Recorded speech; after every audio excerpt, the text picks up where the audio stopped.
program Money Talk, now we bring you a discussion on 8 years of goods and services tax. The participants are Shishir Sinha, Economic Analyst, and Balanagendran D, Akashvani Correspondent. We are going to discuss today how GST has evolved, what are its scope, how are we forecasting our economic progress with the implementation of GST. To talk all this, I am joined by an expert filled with experience, Mr. Shishir Sinha. Welcome, Mr. Sinha. Thank you very much. First of all, we would like to speak on the evolution. 2017, the GST has been implemented, but before that, there were discourse of implementation of GST. Could you trace us the evolution? What has happened since 2017? During this 7 year, when we talk about GST, which subsumed 17 types of taxes, central as well as the state one, and 13 types of cess. So from a business point of view, it's a more ease of compliance because earlier you used to file a form for each of the tax. I mean, the 17 taxes, you have to fill 17 forms. Now you just have to fill 1 or 2 forms for the GST. So the most important thing is the ease of compliance from the business point of view. Now coming to the consumer point of view, that is the most critical part. Because earlier during the regime of central excise duty and the sales tax or VAT, there used to be tax on tax. That means since a tax levied by the central government on the production and tax levied by the state government on the sale part. That means whatsoever the price is fixed, the center will levy, and over of that the state will levy. So that was a tax on tax system. Now under the GST, what is the most important thing? You don't have to go for the tax on tax. There is no cascading impact of taxation. So from the consumer point of view, there is some kind of relief in that.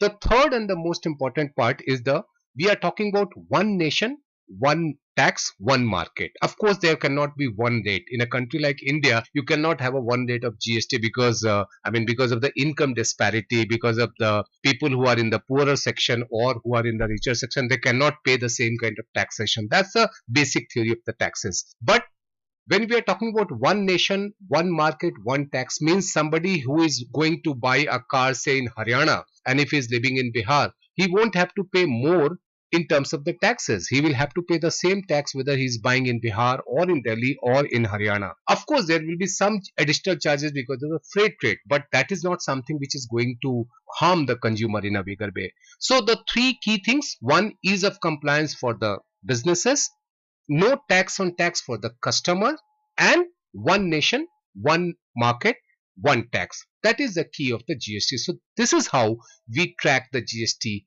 during last 7 years.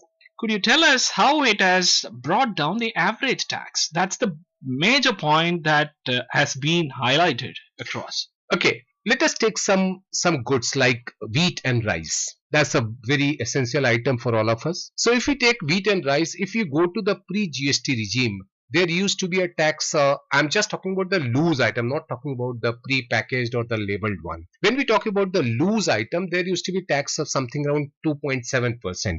Under the GST, there is no tax on the flour as well as on the rice. Of course, if you are buying, say, packaged flour or packaged rice, you have to pay 5% tax. That's something different. But for a large number of customers who go for the loose flour and the rice, they don't have to pay any tax on that. Now take the example of electronic items. Take the example of mobile handset. Today, India is a country where almost everybody has at least one mobile handset in his or her hand. Earlier, there used to be the tax rate of 31.3%. Today, the rate is just 18% on the mobile handset. So this is another thing. If you talk about washing machine, there is of course 31.3. Now the rate is 18%. Of course, the air conditioner, the rate is 28%, but we all know that air conditioner is something which is a kind of luxury item. So if you take various category of goods as well as the services, you will find that the most of the goods and services tax rate has come down, and that's going to benefit the customer. So this is how the GST has brought down what we can say overall spending by an individual. Study of the Finance Ministry has revealed that at least 4% of the monthly household income has come down due to the enforcement of goods and services tax. So, Mr. Sinha, by what you have been saying, apart from the average tax coming down, what are the other factors that has contributed to the reduction of household monthly income, as well as do you think that the continuance of GST would help in further stabilization, which is paramount for the middle classes of our country? See, if a business is fixing a price of a product and if he is paying more tax on the product, he will take the entire tax from the customer. But if he is getting the benefit of input tax credit, which is a very critical part of goods and services tax, that means all the taxes which you have already paid will be deducted from the final taxes for businesses. So if the businessman is getting the benefit but input tax credit, the tax incidence will come down for the business. And if the tax incidence for the business is coming down, that means the price of the final product, which also include the tax, may not go up. So that is one area, that is one thing which we have to keep in mind. Of course, you can say that with the changing times, the prices have gone up. Well, that will go up because the other cost has gone up, like wage has gone up or the land prices has gone up, bank interest rate has gone up. That's a different thing. But if you talk about specifically about the tax, if the tax incidence is low, then the final product will also not be very costly, and that is one thing which businesses would like to pass it on to the consumer, because the businesses is not going to bear tax from his or her own pocket.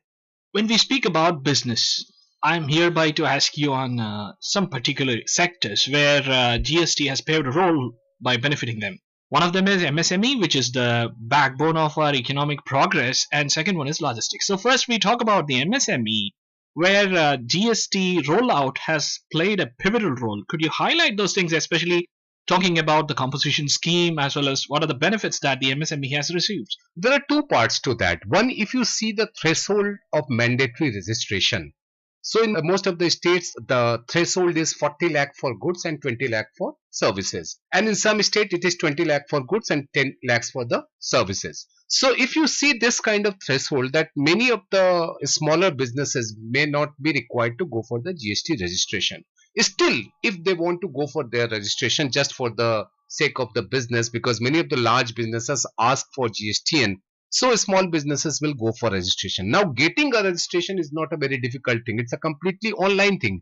And if you're not falling into any kind of risk profile, if your profile is not having any kind of risk, then you may not have to go for more and more rigorous check. So that is, getting the registration is not a very difficult thing. Number two, you talked about composition scheme. Under the composition scheme, what is the threshold? 1.5 crore. If the annual business income is 1.5 crore, you can opt for composition scheme. Under the composition scheme, you have to file return just once in 3 months. Then the rate of tax will be lesser. And number three, you cannot collect tax from the customer because you just have to pay a minimal tax, which is 1% and the 5%. So all these things are going to help the smaller businesses to be part of this GST. And please remember, when a small business or when a medium-sized business or when even a tiny or the micro units are coming into GST fold, that means we are seeing more and more formalization of economy. On the one hand, when we have the more and more formalization of the economy, we will have more clearer picture of the economy. And at the same time, these units, these business units will be able to get, say, loan from the organized sector if they are GST compliant, if they are GST registered. That will also help them to access various sources, especially the finance market, in a better way. In the 2020 to 2021, the revenue collection was around 11.3 lakh crores with an average monthly collection of 0.95 lakh crores. But in 2023 and 24 fiscal, it was impressive of 20.18 lakh crores. So what does it imply? Is it implies that the people getting more money in their pockets because of the rollout of the GST and less complex indirect taxes? Or is there any other factors that are in addition to this? The most important thing is the compliance. I mean, now evading the tax is not going to benefit. If you are paying the tax in an honest manner, that is going to help you in a bigger way. And that is the sense businesses are getting. So that is why we are seeing the compliance has gone up. Of course, the consumption has also gone up, but because of the higher compliance coupled with the consumption, we are seeing a very good growth in the GST revenue. You rightly mentioned about 20 lakh crore plus, which we collected during fiscal year 24, and average monthly collection was 1.68 lakh crore. And this year, during the first quarter, between April and June, the average monthly collection is 1,85,000. And in the month of April, the all-time high collection was 2,10,000 rupees. So it is not just because of the consumption alone, it is one of the key factors is the compliance. Businesses are ready to pay the tax provided they are getting good return in terms of government support and in terms of support from various institutions. Now, I would like to ask you about the logistics, which is one of the primary concerns of the manufacturing sector of this country as well as the business entities. How this rollout of GST has helped in ease of logistics in the country, and how are we seeing the improvement? If you talk about the logistic cost, at this moment, our target is to bring it down to the single digit. Some time back we had 14% logistic cost on the total manufacturing cost, if you can take the number. So if we have to bring it down to the single digit, you need a more streamlined structure. Whether we talk about railway, whether we talk about road, whether we talk about waterways, whether we talk about airways, we need more and more streamlined system and also a strong coordination between them. GST is providing that kind of ecosystem for all the means of logistic to come on one platform and help the businesses to take their final goods to the market and bring the inputs to the factories. So, each and every sector, they are coordinated. Take the example of e-way bill. If e-way bill is generated, it is very easy to identify where the goods are going, who are carrying, what kind of tax has been paid on that. So all these things are also helping the logistics sector in a bigger way. Of course, there is one big challenge is there, and that is the cost of the fuel.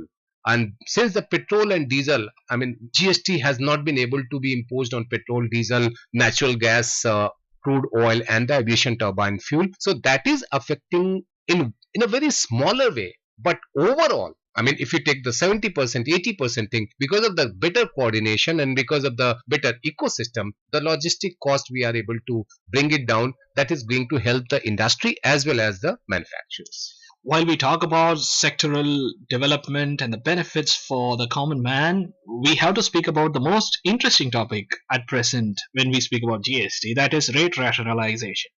So, could you tell us the essentialities of this rate rationalization? A group of ministers is considering various options for rate rationalization, and at this moment, Bihar Deputy Chief Minister Samrat Chaudhary, he is the convener of 7 members committee. Now, why we need rate rationalization? At this moment, we have 4 special rate and 4 general rate. That is 5, 12, 18 and 28. Now, the big question is, do we really need 4 rates? 5, 12, 18 and 28. There is a lot of discussion that can we merge 5 and 12 and bring it down to 8%? Can we merge 12 and 18 and think of say 15% rate? If we go for lesser number of rate, it is certainly going to help the business as well as the consumer. Now, this is not a very simple call. This is not something a very economic call. It's a more a political call. So we hope and we understand that in next 2 to 3 years, since we are seeing some kind of a stabilization in GST collection, GST revenue is stabilizing. So some more decisions will be taken, and within next 2 to 3 years, we will see the number of rates coming down to say 2 or 3. When we speak about any policy decision, always needs to keep the period intact. That means the evolution, how much it evolves. So what do you think that the GST has to undertake so that it can stick with the period? What are the concerns that yet to be addressed or to be addressed? I think at this moment the most important agenda or most important thing which we have to keep in mind is the GST rate rationalization.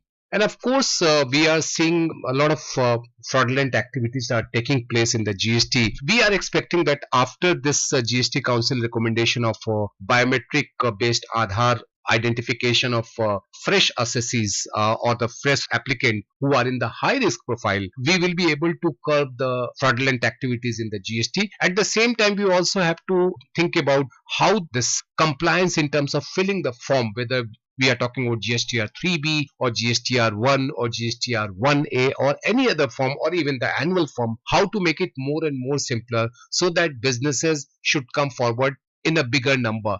Mr. Sinha, thank you very much. Thank you. You were listening to a discussion on 8 years of goods and services tax.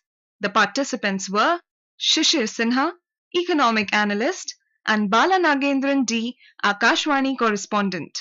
This program was produced and presented by the News Services Division of Akashvani.